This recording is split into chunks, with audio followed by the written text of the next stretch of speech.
O Tanjobi omedetou gozaimasu. Isto é japonês para parabéns. O Observador faz 12 anos e, em vez de bolo, oferecemos uma visita ao Japão com a Pinto Lopes Viagens. Assine por apenas 39,90€ e habilite-se a ganhar. 12 anos a escrutinar o poder, 12 mil quilómetros para celebrar. Assine hoje em observador.pt. Arigatou. Dado Viseu.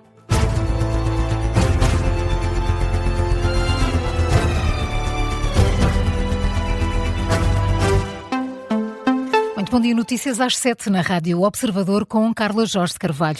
E começamos com os primeiros impactos da greve geral, transportes parados, voos cancelados e recolha do lixo com constrangimentos. A paralisação já se faz sentir com a CGTP a falar na adesão de 100% em alguns serviços e a pedir mais humildade ao Primeiro-Ministro. Tal como era esperado, a greve começou a fazer sentir-se ontem à noite, sobretudo no setor dos transportes. O metro de Lisboa parou às 11 da noite e não há serviços mínimos. No Porto, o metro apenas circula em 2 linhas. Há impactos também na aviação. De acordo com o Sindicato Nacional dos Trabalhadores da Aviação Civil, 65% dos voos planeados para as últimas horas foram cancelados. O Sindicato dos Trabalhadores da Administração Local afirma que a recolha do lixo também não avançou ontem à noite. Vamos já ao encontro do repórter Carlos Pedro. Ele está a acompanhar a caravana da CGTP, que faz desde ontem à noite um circuito pelos principais serviços afetados. Carlos, o secretário-geral da Central Sindical, já fala de uma adesão de 100% dos trabalhadores em alguns setores e também com recados diretos ao Primeiro-Ministro. Sim, Carla, é mesmo um dia de greve geral, a 12ª paralisação nacional desde o 25 de Abril, que arranca com críticas ao Governo e em especial dirigidas ao Primeiro-Ministro Luís Montenegro. Tiago Oliveira é perentório ao elencar o grande objetivo desta nova greve geral, tal como a do final do último ano, a 11 de dezembro, a CGTP assume aqui o objetivo único de derrotar o pacote laboral proposto pelo Governo, a quem diz faltar humildade, precisamente depois de ontem Luís Montenegro ter admitido que não esperava ou não espera uma adesão significativa a esta greve. Para começar, acho que a CGTP e qualquer trabalhador espera é mais humildade por parte do Primeiro-Ministro. O Primeiro-Ministro, ao longo destes 10 meses, tem mostrado, o Governo, ao longo destes 10 meses, tem mostrado uma profunda arrogância e prepotência na condução deste processo. E as palavras do Primeiro-Ministro ontem, em vez de se preocupar com o facto de, na sua legislatura, esta ser a segunda greve geral, e em vez de se preocupar com as razões que trazem os trabalhadores para a rua, para a luta, para assumir mais um momento de luta, o Primeiro-Ministro sai-se com coisas que demonstram falta de humildade mesmo, falta de humildade. As críticas de Tiago Oliveira à Rádio Observador. A Central Sindical está na rua, como dizias, Carla, desde ontem à noite. Passou pelo Centro de Reciclagem de Lisboa, por uma empresa de tecnologia e esteve também nas instalações do Metropolitano de Lisboa, que, à semelhança da Transtejo, não teve serviços mínimos decretados pelo Tribunal. Também a Rádio Observador, Tiago Oliveira avançou com os primeiros números desta paralisação. Neste momento, durante a noite, temos alguns dados que nos dão nota de hospitais e unidades locais de saúde que estão a funcionar apenas com serviços mínimos. Recolha de resíduos urbanos, na maioria dos distritos, está a 100% de adesão à greve. Portos de Setúbal e Sines estão encerrados. Transportes com uma grande adesão, o Metro de Lisboa, Transtejo Soflusa, a ACP, o setor rodoviário de passageiros, o setor aéreo com forte impacto na adesão à greve. E no setor da indústria, que aquelas empresas que trabalham força dos turnos durante a noite, podemos dizer que estamos com adesões de 100% ou, em muitos casos, com a produção parada. Esta é a realidade daquilo que é a vontade dos trabalhadores de derrotar este pacote laboral.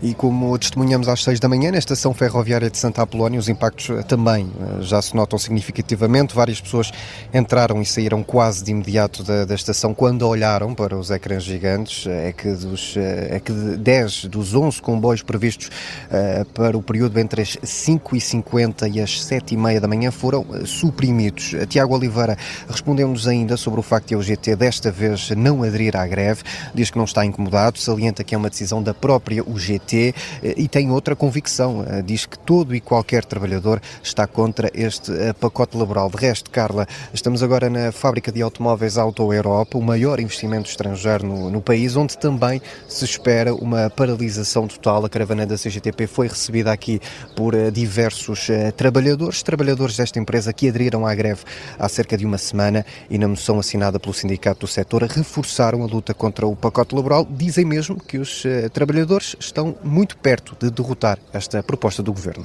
Parece ser a convicção que mais se ouve esta manhã aqui com a reportagem do Carlos Pedro, é o repórter que vai durante as próximas horas acompanhar esta carrinha da CGTP. A caravana vai passar ainda esta manhã por uma escola, pelo Hospital de Santa Maria em Lisboa e também pelo aeroporto Humberto Delgado. E continuamos a dar destaque ao impacto da greve no setor dos transportes. É história, como dizia o Carlos Pedro, já são muitas as pessoas afetadas. Já falámos do metro, já falámos dos comboios, destaque agora para os barcos que fazem a travessia do Rio Tejo. Está em direto neste jornal o Presidente do Conselho de Administração da Transtejo Soflusa, Rui Rei. Bom dia, obrigada por estar connosco. A primeira pergunta vai precisamente no sentido de perceber qual é que é o impacto, se é que existe, nestas primeiras horas da manhã, à greve geral nos barcos. Bom dia, muito obrigado pela vossa atenção e preocupação. Nós estamos a conseguir fazer a operação e dar serviço de transporte público de passageiros, que é essa a razão da nossa existência.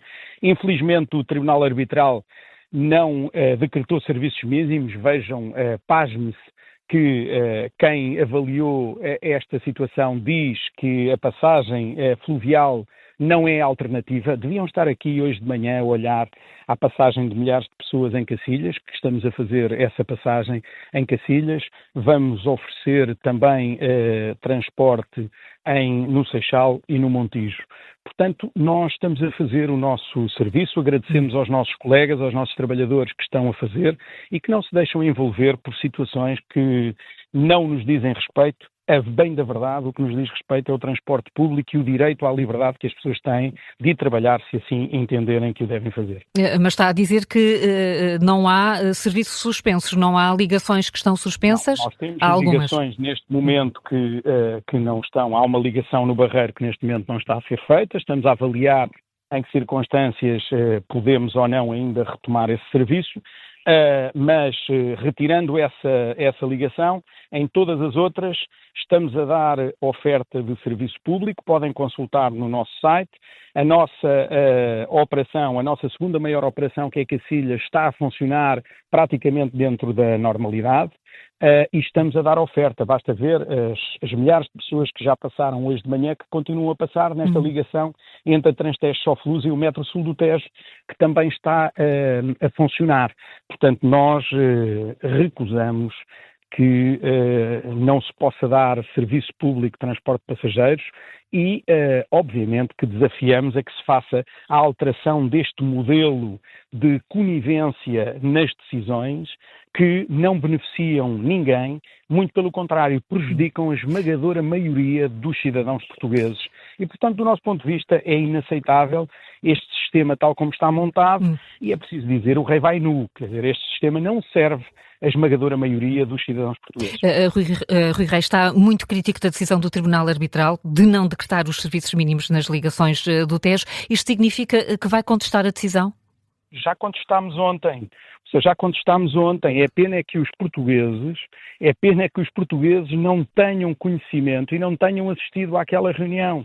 O que é que aconteceu na reunião que os portugueses precisavam de saber? É uma reunião deplorável. O que ali se passou é absolutamente deplorável.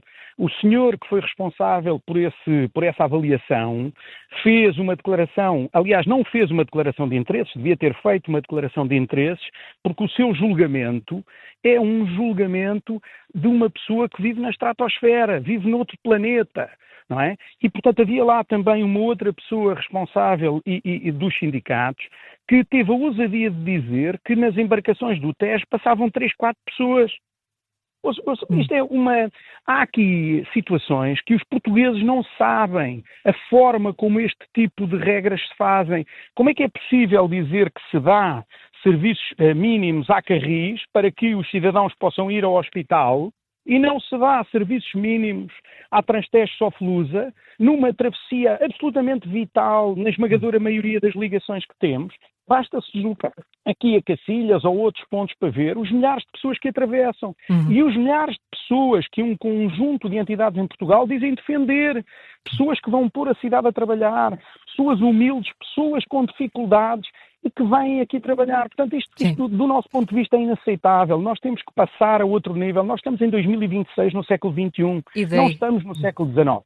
E daí ter apresentado já a contestação ontem. Rui Rei, muito obrigada por ter estado connosco em direto. Obrigado. Foi importante ouvir também aqui a posição do Presidente do Conselho de Administração da Transtejo Soflusa, dizendo que está a haver ligações de barcos esta manhã no Rio Tejo. Destaque também para o impacto desta greve geral no setor da saúde. Pela primeira vez há greve na linha SNS 24, o que pode fazer disparar os tempos de resposta. Os sindicatos dos médicos e dos enfermeiros garantem também uma forte adesão à greve de hoje.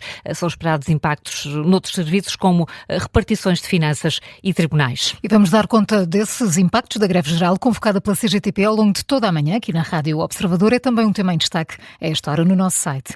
Falamos agora da operação emergente. Alexandra Leitão defendeu que os políticos arguidos devem suspender o mandato, mas o PS Lisboa não concorda. Os socialistas estiveram reunidos segunda-feira à noite para discutir os danos políticos da operação emergente, que investiga o poder autárquico do partido. Nesta reunião ficou claro que a leitura de Alexandra Leitão sobre a conduta a exigir um político arguido não colhe apoios na estrutura de Lisboa. No espaço de comentário da CNN Portugal, a vereadora do PS defendeu que, se fosse arguída, suspenderia de imediato funções. Referia-se indiretamente a Sérgio Sintra e a Carla Madeira, vereadores do PS constituídos arguídos na operação emergente, mas que decidiram não suspender os mandatos. Ora, o Observador apurou que os socialistas de Lisboa mostraram-se pouco alinhados com esta posição pública de Alexandra Leitão.